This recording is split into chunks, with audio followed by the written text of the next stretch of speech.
The following program presents principles designed to promote good health and is not intended to take the place of personalized professional care. The opinions and ideas expressed are those of the speaker. Viewers are encouraged to draw their own conclusions about the information presented.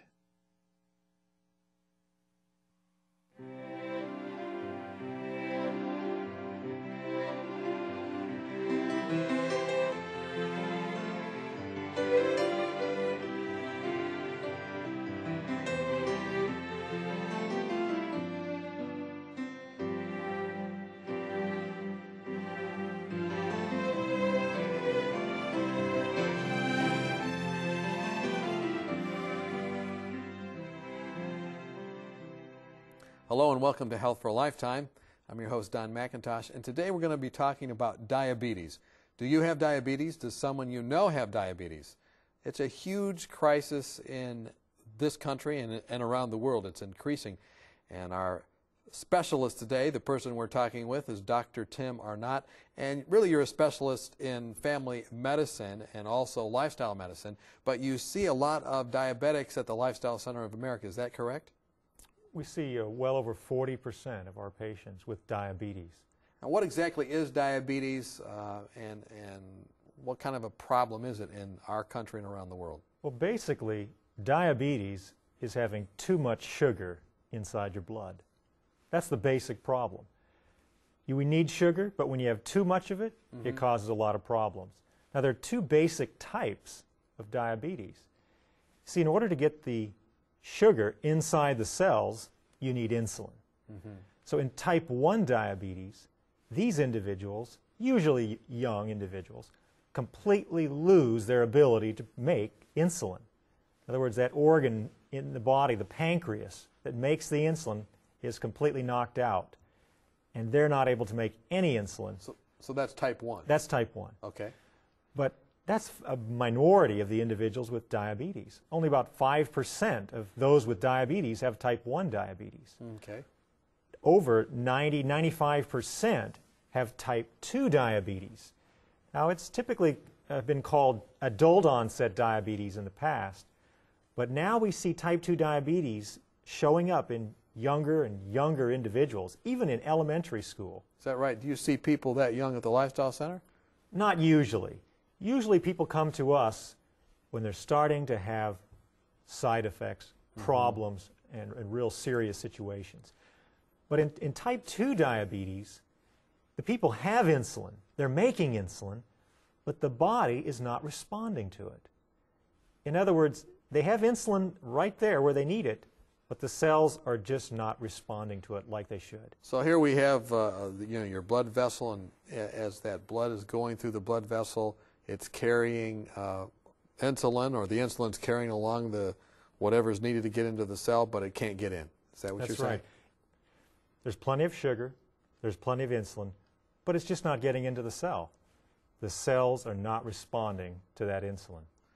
Do those that are, I assume that they're at the Lifestyle Center of America, you are saying, look, for these types of individuals that are diabetics, they need to get back to simple foods as grown that are released slower into the bloodstream and whatnot, and this helps their diabetes. Is that right? You talk about the vegetarian diet? Absolutely. You know, the genius of the vegetarian diet is that the plant foods, as they come from nature, are full of fiber, they're full of water, and they're relatively low in calories, especially the beans, the vegetables, the salad items, the grains. When you eat these foods, you can actually fill up and feel satisfied without getting too many calories.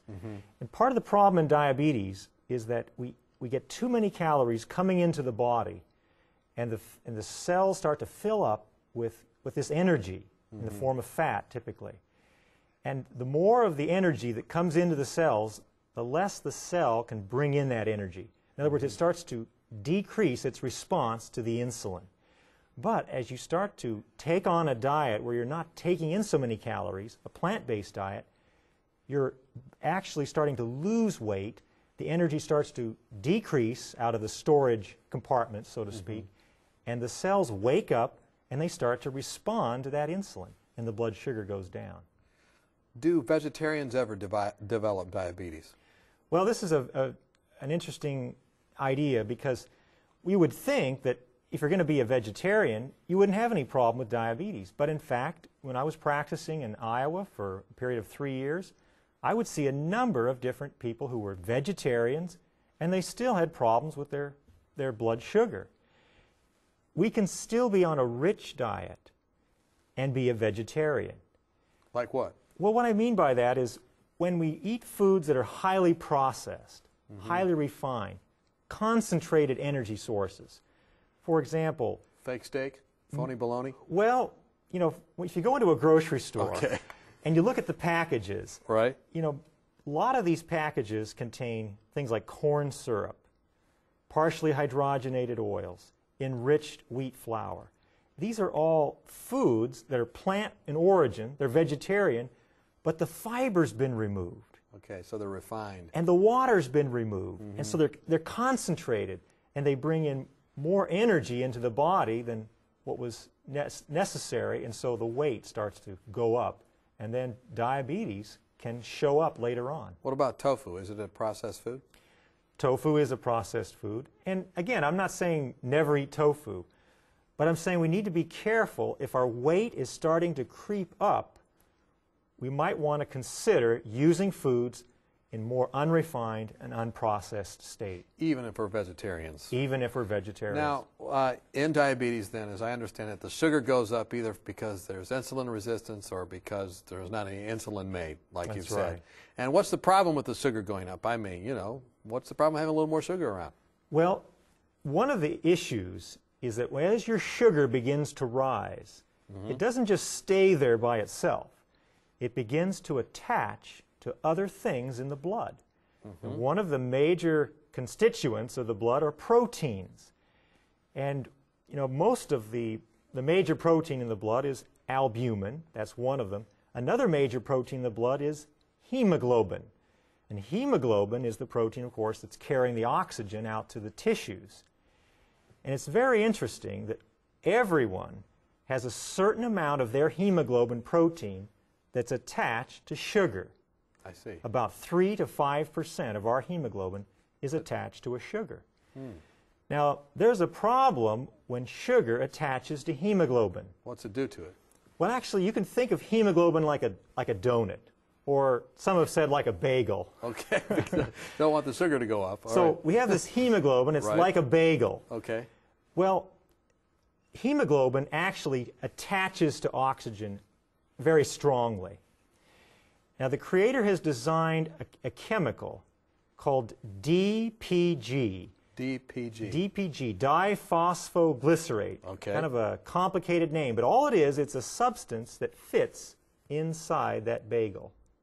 And it's very important because if it's not inside the middle of your hemoglobin, hemoglobin attaches to oxygen 20 times stronger When that's there. when it's not there. When it's not there. Okay. So its purpose is to fit in that hole so oxygen is released much more easily. Oh, I see. See, we need to get the oxygen off out into the tissues, but we need DPG in there to allow that process to happen. So the sugar doesn't allow it to be in there or something? What happens is the sugar replaces the DPG. Oh. And so the hemoglobin holds on to the oxygen more strongly, and it doesn't get out to the tissues. So in other words, diabetics usually, they'll develop problems where there's little tiny vessels, is that right? Like in their eyes or That's right. outlying areas? That's right. The most delicate, fragile tissues, you start to see signs first. The retina of the eye, the very back of the eye, very delicate tissue, small blood vessels. And as more and more of your hemoglobin is tied up with sugar, you get less and less oxygen And to that's these what tissues. causes the problem. And that's one of the reasons. Now, one of the other proteins is albumin. And that's a major blood protein that can be tied up with sugar. So as we see the hemoglobin attaching to sugar, it becomes to create more and more of a problem. And that's why we measure something called hemoglobin A1C. Hemoglobin A1C. That's okay. the 3-month test that tells you what your blood sugar has been over the last 2 or 3 months. And all that is measuring how much of your hemoglobin is attached to sugar. And you want to get that down to about less than 6. That would be the best. So at the Lifestyle Center of America, you take diabetics that have a problem, and what do you see happening to their hemoglobin, H1C, and these other things? In the 19-day program, for instance, what happens to them? Do they come there and they see this reverse? Is it reversible? Actually, diabetes type 2 is a very exciting disease to treat because it is reversible. And we see all the time individuals come to the Lifestyle Center. For example, I have 2 patients right now. One individual came in on 100 units of insulin. Another individual came on 2 different oral medicines, medicines you take by mouth, for their diabetes. And their diabetes was not in good control when they came in. In other words, their sugars were real high. They weren't optimal. Okay. Now, one individual was better than the other. But as they got into a plant-based diet, an exercise program, and an entire lifestyle approach, what we're seeing is that both of these individuals are completely off of their medications, and yet their sugars are running very close to the normal range. And so the potential there is for individuals who have been on a lot of medications to actually be able to reduce their medications, and some individuals can actually come off their medications.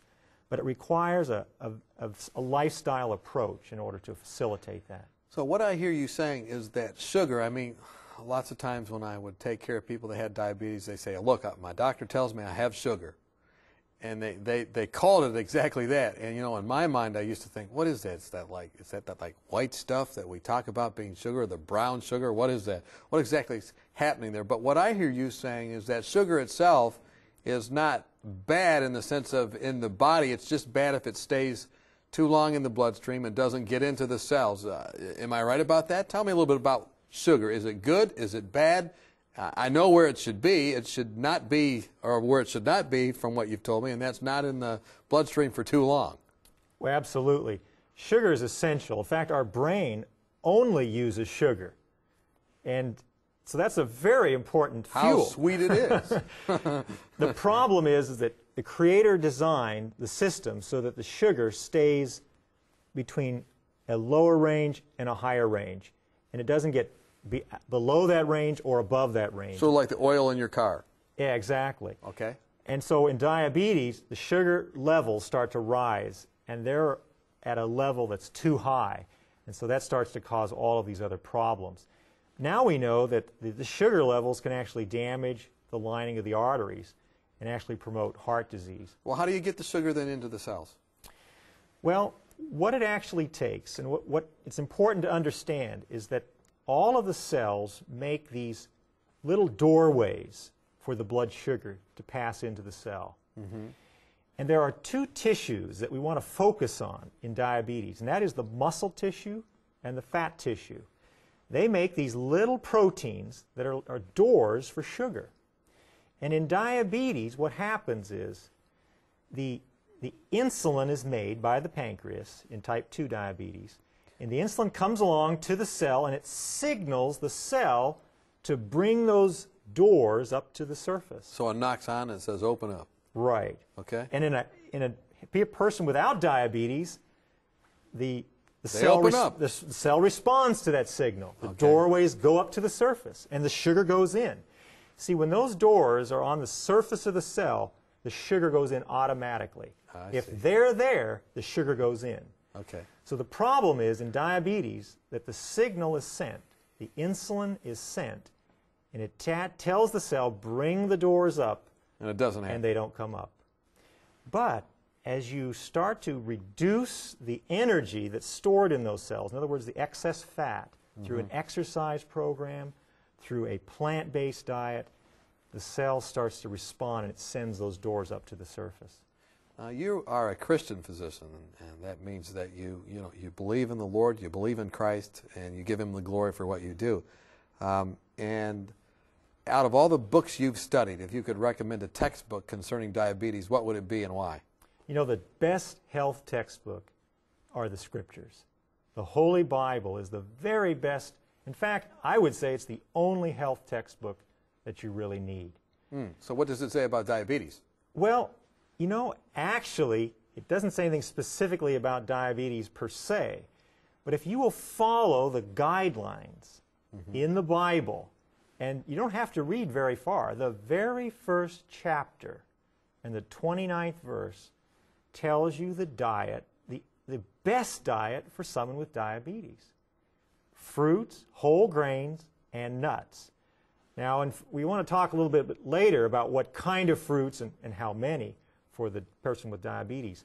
But whole grains and nuts and vegetables, which were added in the second chapter, are the ideal diet for someone who wants to improve their diabetes. So fruits, nuts, grains, and vegetables.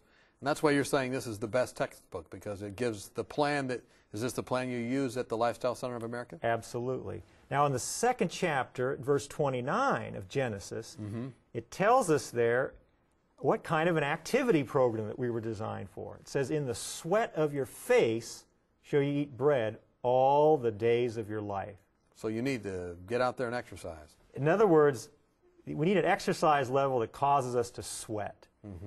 That's the kind of exercise that will actually reduce the fat that's stored in your muscle, reduce the fat that's stored in your liver, and as these tissues lose fat, they become better able to absorb sugar out of the bloodstream, and your blood sugar drops. We're talking with Dr. Tim Arnott. We're talking about diabetes. We've learned what it is. We've learned the type of problems that it causes. We learned that lots of people are suffering from these problems. And when we come back, we're going to talk more about the way to deal with diabetes. We're going to talk about how to apply some of the principles we've already learned from the most important textbook, that being the Scriptures. Join us when we come back. Have you found yourself wishing that you could shed a few pounds? Have you been on a diet for most of your life, but not found anything that will really keep the weight off? If you've answered yes to any of these questions, then we have a solution for you that works. Dr. Hans Diehl and Dr. Eileen Luddington have written a marvelous booklet called Reversing Obesity Naturally, and we'd like to send it to you free of charge. Here's a medically sound approach successfully used by thousands who were able to eat more and lose weight permanently without feeling guilty or hungry through lifestyle medicine. Dr. Diehl and Dr. Luddington have been featured on 3ABM, and in this booklet, they present a sensible approach to eating, nutrition, and lifestyle changes that can help you prevent heart disease, diabetes, and even cancer. Call or write today for your free copy of Reversing Obesity Naturally, and you could be on your way to a healthier, happier you. It's absolutely free of charge, so call or write today. We've been talking with Dr. Tim Arnott from the Lifestyle Center of America. We've been talking about diabetes, and it's been exciting to learn that diabetes is not something you just have to live with, especially type 2 diabetes. Isn't that right, doctor? Absolutely. It can be stopped, reversed, and simply you were explaining that this can come as a result of just opening our Bibles and following the prescription that's given in the first 2 chapters of Genesis. Is that right? That's correct. Fruits, nuts, grains, and then you said vegetables. Well, I have a question for you. What is the connection between weight? You know, you say, well, you're overweight, so you're going to have diabetes. What's the connection between weight and diabetes, and how could the Creator's plan help us in this area? You know, as we were talking earlier, what seems to actually be happening is as we are on a diet that's bringing in too many calories, those extra calories are stored as fat in the different tissues. They're stored in the muscle tissues. They're actually stored between the muscle cells. The extra fat is stored inside the muscle cells. In the liver, you can develop a fatty liver. So this excess fat is deposited in all the different tissues. And there seems to be a situation developing that when all of the storage areas start to fill up, the body basically seems to be saying, look, I'm full. I can't take in any more energy. And it starts to turn down the insulin sensitivity. So when you get overweight, then it sends a signal to the insulin, and the insulin isn't as sensitive, or what happens? The cells just seem to be turning off their ability to respond to insulin. Okay. The more the weight actually comes on to the body. And so but the good news is that as you lose weight, as you deplete these tissues, as you reduce the fat stored in these different tissues, then the insulin starts to work again. Turns the switch back on. Turns it back on. Says, we need your help. Now, what's exciting about the Creator's program Fruits, nuts, grains, vegetables. That's what you're talking about. Exactly. The ideal diet, the plant-based diet, Right. is that this is a diet that you can actually live with for the long haul. There are many programs out there, successful programs, to help people lose weight. I mean, one very successful program is a high-protein diet. I mean, people lose weight on a high-protein diet. Mm-hmm. People lose weight on a whole range of different programs out there for weight control. Even amputation, probably. But that's probably not a good idea, right? The problem with these is that you can't live with them forever. That's for sure. Because they have all kinds of side effects and problems associated with I them. was just driving down the road the other day, and I saw this big billboard that said, you know, are you trying to live on a low carbohydrate diet? Here's a bread for you that can make this more easy. I mean, it's true. People are not making it, evidently, if there's billboards up. Absolutely. So, yeah. What's exciting and what is so fun to take care of individuals with diabetes is to have this program that the Creator offers that actually brings satiety. I mean, they actually feel full, maybe for the first time, because they're getting foods that are high in bulk, they're high in water, they're high in fiber. The plants were made to fill us up without filling us full of calories. And so we can actually feel satisfied and lose weight at the same time. That's what every person with diabetes. And that's probably what you see there at the Lifestyle Center of America. Is this what happens as you teach them to cook and as they're eating there and with you? Do they say these kind of things? They feel full? They feel good? Absolutely. People are astounded that they're eating and they thought they would be starving, and they're feeling completely satisfied, and they're losing weight at the same time. Now, how important it is, where should your blood sugar be? And you know, I've heard people talk about having it tightly controlled, or other people say, I'm a brittle diabetic. What's that all about? We know there's two numbers that you want to remember. If you want to have tight blood sugar control, then you want to remember two numbers. Now, why is it important to have tight blood sugar control? Well, now we know that if your blood sugar is out of control, in other words, if it's not tightly controlled, you start to have much more problems with blindness, for example, the disease of the eye called retinopathy, injury to the kidneys, the nephropathy. So all the little tiny vessels again. That's right. All these different tissues start to suffer as the blood sugar goes up. So that's why tight control is very important. So what are those two numbers we need to know? Or Before every meal, your blood sugar should be less than 120. Before every meal? Before any meal that you eat, it should be less than 120. What about after? 2 hours after you stand up from that meal, any meal, it should be less than 140. So those are the two numbers that you want to remember. Less than 120 before any meal, less than 140 2 hours later. So what if it's not happening? What food should you eat to bring it into tight control? Well, the first thing you want to do is to get on a plant-based diet. Because this diet is the lowest in saturated fat. That's that fat that's at room temperature is solid. And that fat is particularly bad for someone with diabetes. Just makes the condition much worse. So a plant-based diet has the least amount of that kind of fat. So that's the first step. Get on a plant-based diet. Now the next thing you want to do is you want to get on a fiber-rich diet. So these are the ones that can really help you keep it tight. Fiber-rich. And what do you mean by fiber-rich? Well, what I'm saying is, you know, there's only really one source of removing fiber in our society that I can think of. Processing That's food. the food industry. Okay. So you want to get your food before it goes to the food industry, because they're the ones removing the fiber. Go out in the field. So you want to use whole grains. Okay, whole grains. You want to go to the bulk food section of your grocery store. Buy those whole grains and use all the different grains that are out there. There are 12, 15 different grains to bring a lot of variety. The beans are the richest in fiber. In fact, someone with type 2 diabetes, beans and whole grains are probably the very best entree for keeping the blood sugar low. Why is it then that some vegetarians have problems controlling their sugar? Well, you know, there are certain foods that somebody with type 2 diabetes has to be very careful with. Like what? Well, as a vegetarian, like for example, if you sit down to breakfast and you break open the cantaloupe or different melons. Those melons, for some reason, probably because they're lower in fiber than some of the other foods, such as apples, will raise the sugar through the roof. Is that right? So cantaloupes, what about strawberries?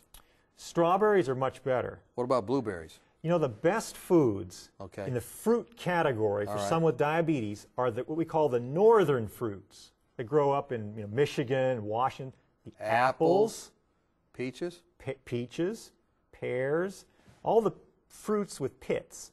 Cherries. tomatoes. Some people say they're a fruit. Actually, tomatoes are not the best for Okay. some with diabetes.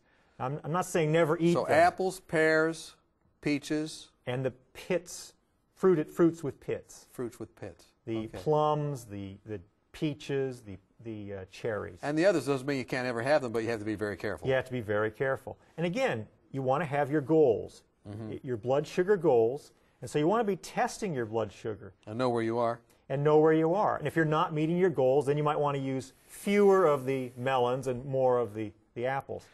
We've got about a minute and a half left, and I want to ask you this question because you are a Christian physician and you referred to the most healing book that I know of, and we both agree on this being the Bible. Why would a Christian especially benefit from tight blood sugar control? Well, of course, there are a number of benefits to tight blood sugar control. For example, if you're not getting the sugar into the cell, you're not feeding those cells. And so, for example, the brain isn't going to be fed properly as well. But, you know, one of the most important complications of diabetes is heart disease. In fact, over half of the individuals, when they are first diagnosed with diabetes, already have coronary heart disease. In other words, they already have blockages in their arteries. And what we know now is that if you want to have total health, the very best health, you want to have the very best circulation of the blood through your arteries. So in order to protect yourself from further blockages of your arteries, you want to get that blood sugar down as low as possible. So not only can it help your heart, but it can also help your head, and it can keep your mind clear, especially if you're a Christian, I guess anybody, but we want Christians to especially have clear minds as they're witnessing for the Lord. We've been talking with Dr. Tim Arnott. We've been talking about diabetes. We hope that you've learned some very helpful things. I certainly have. We hope you've taken some notes or contact 3ABN for more information. Thanks for joining us, and we hope that you have health that lasts for a lifetime.